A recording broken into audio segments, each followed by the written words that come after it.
Welcome to our 5 Questions, 5 Answers series. I want to thank you so much for being a part of it. My name is Jennifer McDaniel, Managing Editor of the Ottawa Herald, and this week I'm talking to Dr. Ryan Cobbs, Superintendent of the Ottawa School District. I chose to interview Dr. Cobbs not only because he's been a part of the Ottawa community for many, many years, but spent his entire career in education. Hi, Dr. Cobbs. Thank you so much for meeting with me today. I know that you have a very busy schedule.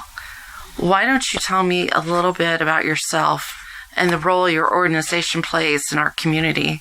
I was born in Iola, Kansas, and moved here when I was in kindergarten, and finished my kindergarten year in Anderson County schools, and then as my mom moved here, that school year we started attending here in the first grade at Eisenhower Elementary, and I've ultimately been here ever since, with short hiatuses during college and shortly after college, and then started my professional career here as well. But I am blessed to be superintendent at Ottawa USD 290,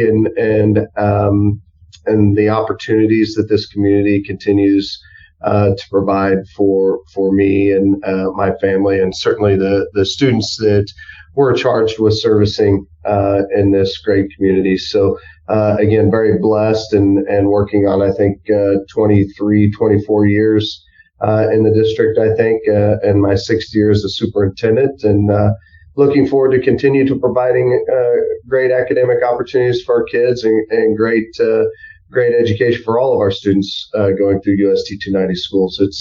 It's a fantastic school district to be a part of. Well, thank you again for taking time to speak with us today. As you know, the Ottawa Herald, our goal in 2024 is to understand our role in the community like never before. So our 5 Questions, 5 Answers series is really an opportunity for us to ask the same 5 questions to individual community leaders just like you throughout the country. And we chose to use you because you represent the education engine driving our community. And we're looking for the different perspectives everyone will bring to our project. So our first question is probably the most important. What are the most pressing challenges facing our community at a local level right now? Well, I think they get talked about a lot in every capacity and every level of leadership, and I think that those things center around the same 3 things: workforce, housing, and generational poverty. And anytime you talk about generational poverty and you talk about workforce, those things are aligned with education. But we spend a lot of time in our community talking about how those things are attached to one another, and the incredible industry that we have here, and ensuring that that industry has staying power here and longevity, as well as being able to fill the spaces that we have in terms of the industrial park that currently exists on the north side of town, as well as Proximity Park. And of course, attached to those things is the need for residential housing. And so those 2 things spark a lot of discussion amongst leadership here throughout the community, but certainly in my role attached to that is the recognition that there is a large amount of generational poverty that exists here in Ottawa, as well as throughout Franklin County. We can see that through the volume of students that are identified on our free and reduced lunch counts, and certainly we know that impacts them in a number of ways. And so a part of our mission here is to make sure that we can educate them and provide specific skill sets to meet their needs, and ultimately begin to help our families work themselves out of generational poverty through education. And so it's a tall task, but one that we believe that we've begun to impact, and one that we're proud of the dent that we've made up to this point. Right. I think a lot of people may not be aware of the level of poverty, generational poverty in the community. And I know I was at a meeting recently where that was discussed, and there were many people who were very surprised at the numbers. I don't think they thought maybe they were that high. So yeah, not only that, certainly the poverty and the amount of income plays a role in that. But within our community, we also have a fairly significant volume of homeless population. And I think when people initially think of that, they think of people who are without homes, living in cars or streets or tents or whatever. And that's not necessarily the case in today's world, but people without their own structures to go to. So multifamily dwellings in which you have numbers of families living together under one roof, beginning to impact that, and how that affects people's abilities to do certain things, especially in an educational climate. So all of those things have a tremendous impact, and again, part of the reason why we talk about industry and workforce and making sure that we have the opportunities for the great industry that exists here to continue to thrive, and then continue to bring in more industry as we grow our community. now moving on, considering the evolving media landscape, what role do you see local newspapers playing in the community 5 years from now? Well, I think the biggest part of it is that at some point in time, I think the media is going to have to shift to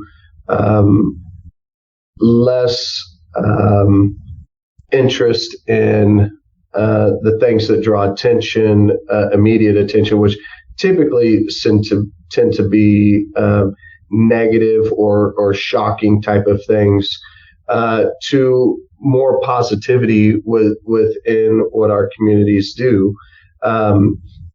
I know that right now that there's a lot of conversation about headlines and clickbaits, and that's how money's driven. And I certainly understand all of those things, and money drives a lot.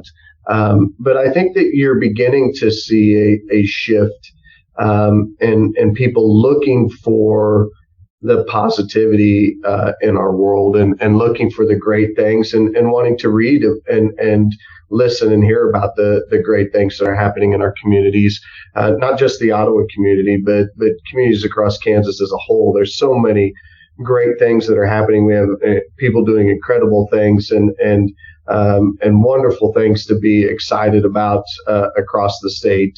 And I think it's important for all of our media leaders to recognize that those things are as important to Kansans and to Ottawans as the shocking things as well, and sometimes more important. And so I think that will be a big piece of it. I think that you're probably going to see a continued decline in the written word, specifically on paper. Right. So digital media is going to be a huge thing. But as people's attention spans continue to decline, and they're looking for their news in short snippets, and lots of people do this, and it started way back with the email generation a number of years ago. We recognize that if your email is more than probably 4 sentences long, not all of it's getting read. And so it's really about narrowing the focus and making sure that the information that needs to get people can get to people in clear and concise ways, and recognizing what needs to be extended in terms of its depth of conversation, and what needs to be very minimal to get the information to people. I also think, and this is just a personal opinion, that when newspapers were introduced decades ago, maybe centuries ago. The intention was for them to be a non-biased platform for people to garner information. It was really about how we serve the public and educating them and making sure that they can make educated decisions. And now much of our media is aligned to different facets of our world. And I think that there will come a time in the next few years when, again, much like we talked about, moving from the shock and awe of the headline to positive headlines and growth and excitement about the things that we do. I also think that there will come a time when the opinion side of things becomes less important and the factual side of things become more important. And people will be searching out for something that they can trust. And I'm hopeful that becomes our local media once again, and that we see that pendulum shift back to our local media sources, regardless of whether it's newspaper or radio or whatever it happens to be, but that those things become the trusted element of information again, and we're able to build educational capacity off of that. So looking forward to those times if they ever come to fruition. That's a conversation I have with a lot of officials, and I'm old school, and maybe some people wouldn't agree, but in journalism school, you learn just that. You learn, present the facts, look at it right down the middle, and show both sides. And I do truly believe that, and I do truly believe that that's the role that we play. And I know that's not often the case. And I know myself, I really do try to look at a subject from both sides as much, I try to be as fair as I can. I know that I think about that a lot. Am I being fair? Do I have all the viewpoints in there? So that's something that I also think about, because I know that, especially with our national media, that's a problem, where something that's supposed to be a news report should honestly be an opinion piece. So,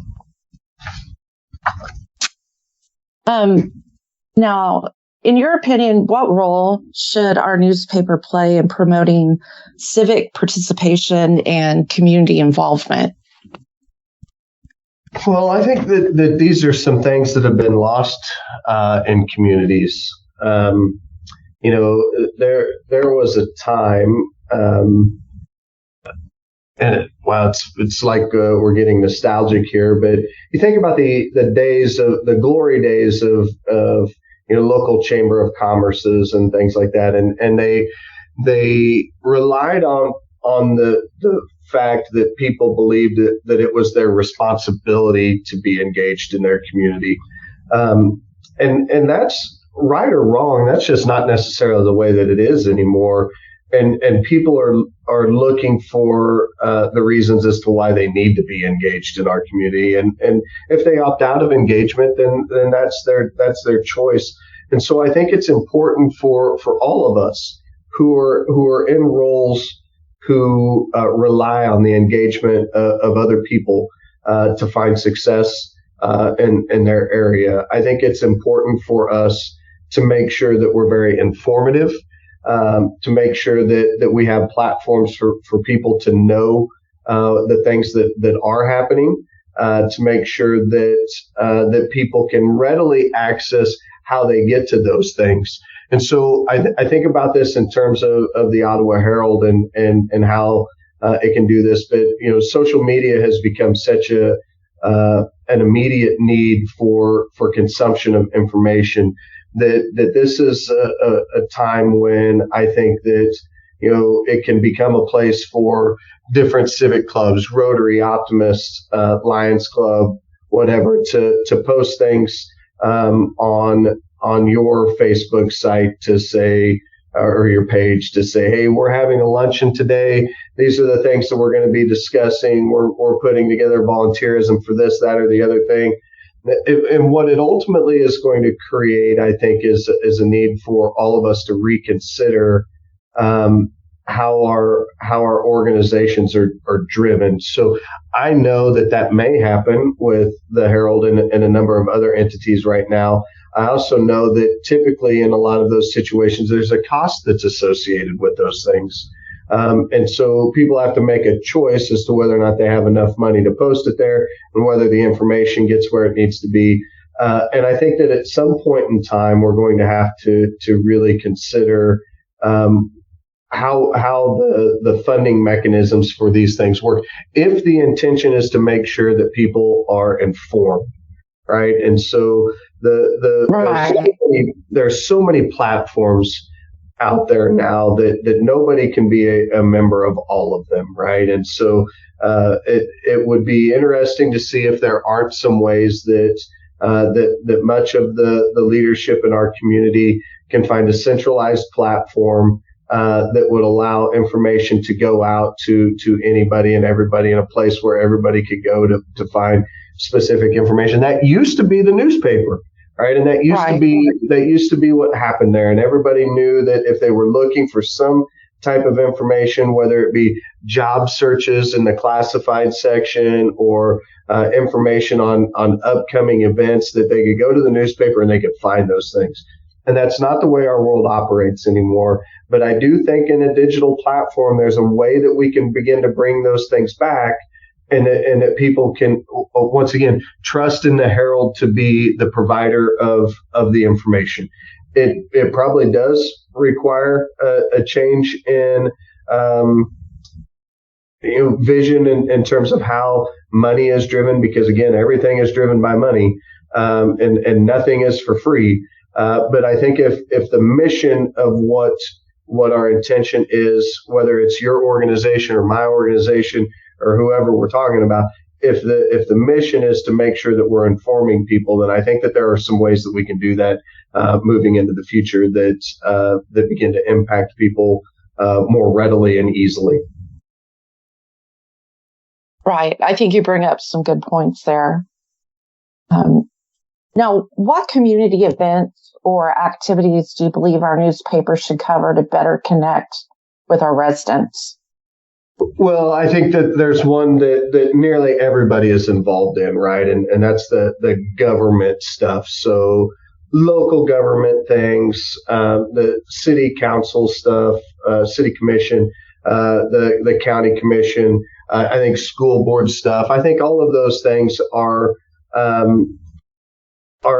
interesting to our community, and I think most people are interested in them, at least in the periphery, and other people choose to go more in depth. I think our local issues are always going to be important, right? And if there's anything that I hear about, the change in the Ottawa Herald, it's the volume of papers that come out. And it's that some of the information now doesn't pertain to our specific community anymore because of the ownership group, right? And that's the news cycle is shared, so to speak, I guess. And so I recognize that has to be the way that it is in order for our newspaper to continue to be viable. But for the things that people want to see, they want to know about local stuff. They want to know, and maybe it's easier to do those things digitally than it is to do them on paper, and that's a part of what we have to talk about. But the other thing I think that people are always interested in is kids. So I think that there's an opportunity to focus on the governmental aspects that impact everybody, and at least at some level, people are interested or at least want to know information on some certain things from the government standpoint.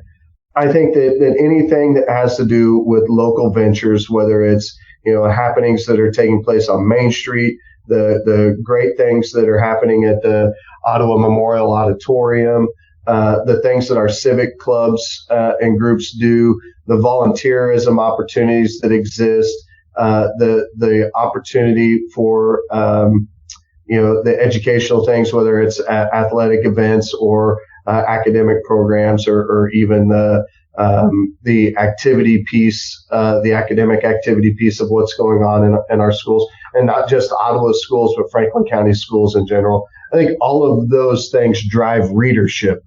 And ultimately, that's a big piece. What they also take is a lot of people and a lot of personnel to put that information together. So it's a very fine line that we walk in order to try to accomplish what we think is best for our readership, as well as being able to do things within the confines and the construct of what we have available to us. Right. Now, considering the current economic landscape, how can our newspapers support local businesses and contribute to economic growth in the community? Well, I think first and foremost, it's about positivity, right? It's about painting our community in a positive light. There are so many things that are positive that happen in our community that not everybody is aware of, that I think is worth discussing and worth getting information out to people on, and that's the responsibility of all of us who want to help this community grow. But there again, some of the same things that we talked about with the last question is, we have a downtown that has some amazing attributes to it, and some amazing programs. The Memorial Auditorium, Tiffany has done such an amazing job of rebranding that and making it a viable entertainment option in our community after it had gone basically stagnant and dormant for a number of years. Right. And that's the incredible power of leadership and vision, and she's done an amazing job there. And I think those are the things that if we can focus on, and we can show people the quality of life mechanisms that exist here in our community, and that there are great things and positive things to do here in our community, on top of the other aspects of it, which is available jobs for growth, high wage, high demand positions for growth, skilled positions that require specific training for great educational opportunities, not only in our school districts across the county, Ottawa, West Franklin, Wellsville, Central Heights, all included, as well as the private academies that exist here, on top of Neosho County and Ottawa University. I mean, we have a plethora of resources for people to utilize here, on top of social systems that people can utilize when they're here, whether it's ECAN or Elizabeth Layton Center. There are so many great things in our community that drive the positive aspects of what we do every day. One of the things that I truly appreciate about Chief Weingartner is that, if you look at the OPD Facebook page, there is a lot of positivity that exists there between officers and patrons, that not everything on their page is about law or about people breaking the law or about the police department's response to people breaking the law, but it's about our police officers engaging in our community, being positive role models in our community, working with our kids, working with our patrons, doing all of those things. And they're constantly portraying and pushing a narrative of positivity. And that is truly refreshing, and something that's that I applaud Chief Weingartner for in a lot of different ways. Right. They have a great Facebook page. Yes. Well, thank you for being a part of our 5 questions, 5 answer series. But before we leave, what question can we ask the community in our upcoming survey that your organization would like them to know the answer to? If you have a question. Well, I think the question is a really broad question, and it's one that is an internal question for them. That is, what do they need to become more involved? And I think that's the real question. A thriving community is an involved community. And so if we have people that aren't involved, what do they need? What information, what resources, what access do they need to become more involved? If they're not currently involved, what would make them want to be involved? So, however you could word that, I think is a worthwhile question to ask. Okay. Well, we'll make sure that that's on there. So, well, that's it for this week's interview. Next week, we'll be talking to Paul Bean, Executive Director of the Franklin County Development Council. Please help us spread this conversation, share this video, and let us know what you think about our conversations on our Facebook page. See you next week.